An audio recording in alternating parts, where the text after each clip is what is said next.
Aujourd'hui, Granit Rose vous invite dans l'univers mystérieux de l'Ankou et de ses légendes. La brume matinale enveloppe doucement les landes du Trégor, tandis qu'au loin semble résonner le grincement singulier d'une roue en bois sur les chemins creux. Dans le vent chargé d'embrun, une ombre coiffée d'un large feutre noir paraît glisser entre nos rochers de granit. Installez-vous confortablement, car ce nouvel épisode de notre podcast vous emmène à la rencontre de l'Ankou.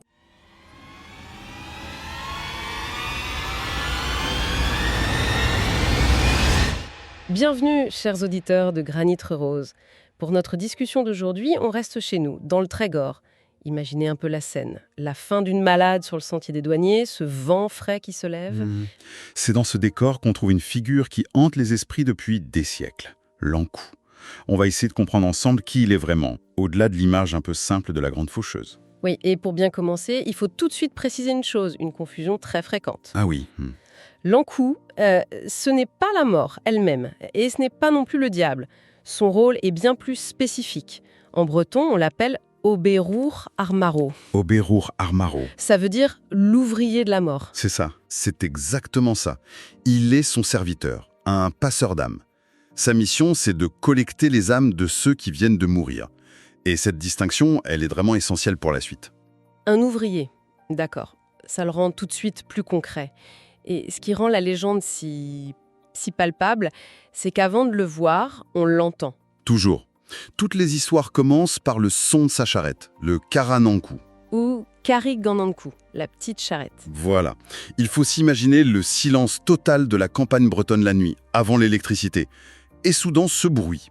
Un grincement horrible d'un essieu qui n'a jamais été graissé. Le fameux Wig-Hawag. On a l'impression de l'entendre rien qu'en le disant. Et l'entendre, c'est un très mauvais présage, j'imagine. C'est ce qu'on appelle un intersigne. Un avertissement direct. Entendre ce bruit, ça veut dire qu'une mort est imminente. La sienne ou celle d'un proche? C'est ça. Et la description du convoi est d'une précision folle. On a par exemple cette histoire des 2 chevaux, qui est fascinante. Ah oui, racontez-moi ça. La charrette est tirée par 2 chevaux, l'un derrière l'autre. Le premier est vieux, maigre, presque squelettique. Mais celui qui est attelé à la charrette, lui, est jeune, gras, en pleine santé. Quelle image! Une image saisissante de ce qui attend les vivants. Et sur la charrette, debout, on trouve l'Ankou. Et il n'est pas tout seul. C'est une sorte de procession, en fait. Exactement, il est escorté. 2 silhouettes sombres marchent à ses côtés. L'une tient le cheval de tête par la bride, l'autre a un rôle plus logistique. Logistique. C'est-à-dire? C'est elle qui ouvre les portails, les portes des maisons. Sans clé, c'est ce qui rend la chose inévitable. Et ce sont ces 2 aides qui chargent les âmes sur la charrette. C'est un vrai travail d'équipe. Et en mer, j'imagine qu'il a une solution pour les marins. Bien sûr, sur la côte, il laisse sa charrette pour une barque, le Bagnose, le bateau de nuit. D'accord. Et la légende ajoute que le dernier noyé de l'année devient le barreur du Bagnose pour l'année suivante. On retrouve déjà cette idée de cycle. C'est fou comme c'est précis. Ça ne ressemble pas du tout à l'image de la grande faucheuse qu'on a partout ailleurs. Ça sent les racines très anciennes, très locales. Ça vient d'où au juste? Ça plonge directement dans le monde celtique, bien avant le christianisme. Le nom Ankou vient d'une très vieille racine indo-européenne, nek, qui veut dire périr, tuer. Ah oui, comme dans Nécrose. Exactement. C'est un héritage de la vision celtique où la mort n'est pas une fin, mais un passage. Et l'Ankou, c'est le gardien de ce passage. Il serait donc l'héritier d'anciens dieux celtes. Tout à fait. On le rapproche de dieux comme le gaulois Sucellos ou l'irlandais Dagda. Ces dieux avaient souvent un maillet qui donnait la mort d'un côté et la vie de l'autre. D'accord, il maîtrisait le cycle. Voilà. L'Ankou a hérité de cette fonction. Mais avec la christianisation, il s'est, disons, spécialisé, uniquement sur le versant de la mort. Et c'est ça que je trouve le plus étonnant. Comment une figure païenne aussi forte a pu survivre à une christianisation aussi intense en Bretagne? C'est là que c'est malin. L'éradication était impossible, la croyance était trop ancrée. Alors l'Église l'a absorbée, elle l'a intégrée. L'Ankou est devenu cet ouvrier qui exécute la volonté de Dieu. Et la preuve, c'est qu'on le voit sculpté sur les murs des églises. Il n'est pas caché du tout. Absolument. Il est dans les églises, les chapelles et surtout les ossuaires. Il est là, visible de tous, comme un rappel de la condition humaine. Et si on connaît toutes ces histoires avec autant de détails, c'est en grande partie grâce au travail d'un seul homme, il faut le dire. Oui, un immense hommage à Anatole Lebras. À la fin du 19e siècle, il a compris que cette tradition orale, racontée pendant les veillées, était en train de disparaître. Face à la modernité. Oui, du coup, il a fait un travail de collecte monumental. Son livre « La légende de la mort », c'est tout simplement la Bible du sujet.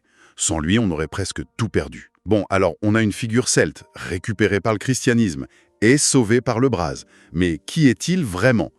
Dans toutes les sources, un point revient sans cesse. L'Ankou a été un homme. Exactement. Et c'est pour ça qu'il a une apparence humaine. On a 2 représentations principales. Soit un vieil homme, très grand, très maigre, avec de longs cheveux blancs et un grand chapeau de feutre. Une silhouette presque familière finalement. Presque. Et la deuxième est beaucoup moins rassurante. Le squelette. Le squelette, drapé dans un linceul. Mais même là, il a un détail très particulier. Sa tête est montée sur pivot.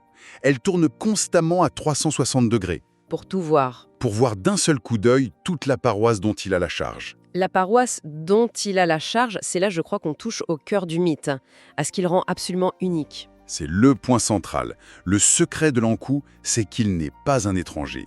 Pour chaque paroisse, il est l'un des leurs. Anatole Lebras le résume parfaitement. Oui, cette phrase est incroyable. Le dernier mort de l'année, dans chaque paroisse, devient l'Ankou de cette paroisse pour l'année suivante. Attendez, mais ça change tout. Ça veut dire que c'est un poste en CDD d'un an, et que le type qui vient vous chercher, ça peut être le voisin qui est mort en décembre dernier. C'est exactement ça. Mais c'est bien plus terrifiant qu'un monstre anonyme. Bien plus. C'est une charge, un service d'un an. Et ça a des implications énormes. Le caractère de l'Ankou dépend de la personne qu'il était. Si le dernier mort était méchant... On s'attendait à une année terrible. On disait, celui-ci est un Ankou méchant, il va chercher beaucoup de monde. C'est une affaire de village, quoi. C'est fou. Et comme tout bon ouvrier, il a ses outils. La faux, bien sûr. Mais là encore, avec un détail qui change tout. Oui, sa faux est très symbolique. Son tranchant n'est pas tourné vers l'intérieur, comme celle d'un paysan. Il est tourné vers l'extérieur. Et qu'est-ce que ça signifie ? Un moissonneur ramène la lame vers lui. C'est un geste qui rassemble. L'Ankou, lui, fauche en lançant sa lame vers l'avant. C'est un geste de rupture. De séparation, exactement. Il ne récolte pas, il tranche les liens avec le monde des vivants. Et des représentations plus anciennes le montrent parfois avec une lance, une flèche. D'accord. Lebras rapporte même que pour aiguiser sa lame, il utilise parfois un ossement humain.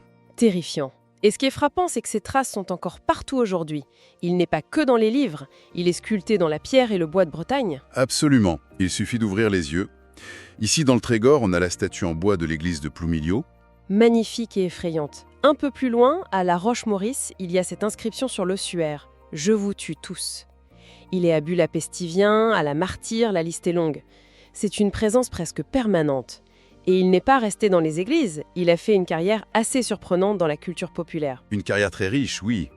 En BD, il y a l'album de Spirou par Fournier, L'Ankou, qui est un classique. Et puis au cinéma, à la télé, et évidemment dans Kaamelott. Ah, l'épisode de Kaamelott. L'Ankou qui se plaint de ses conditions de travail. Oui. C'est fascinant de voir comment on peut tourner en dérision une figure aussi... Aussi terrifiante, oui. Mais ça montre à quel point il fait partie du paysage culturel. On peut en avoir peur, mais on peut aussi s'en moquer un peu, comme un vieux voisin grincheux. C'est un excellent point. On le retrouve dans la musique avec Trian, et même, c'est plus étonnant, dans des manifs syndicales, comme symbole de la mort sociale. Il est devenu une icône. Alors, si on essaye de rassembler tout ça, l'Ankou, c'est vraiment bien plus qu'une allégorie de la mort. C'est un serviteur, un passeur qui a été humain, un membre de la communauté avec une mission terrible, mais nécessaire. C'est ça. Ça définit peut-être bien la relation des Bretons à la mort. Un mélange de peur, de respect et d'une étrange familiarité. Et ça nous montre une culture où la frontière entre les vivants et les morts est incroyablement poreuse. Les défunts ne sont pas vraiment partis, ils sont juste de l'autre côté. L'Ankou, c'est le régulateur qui gère ce passage. Ce qui nous laisse avec une dernière question.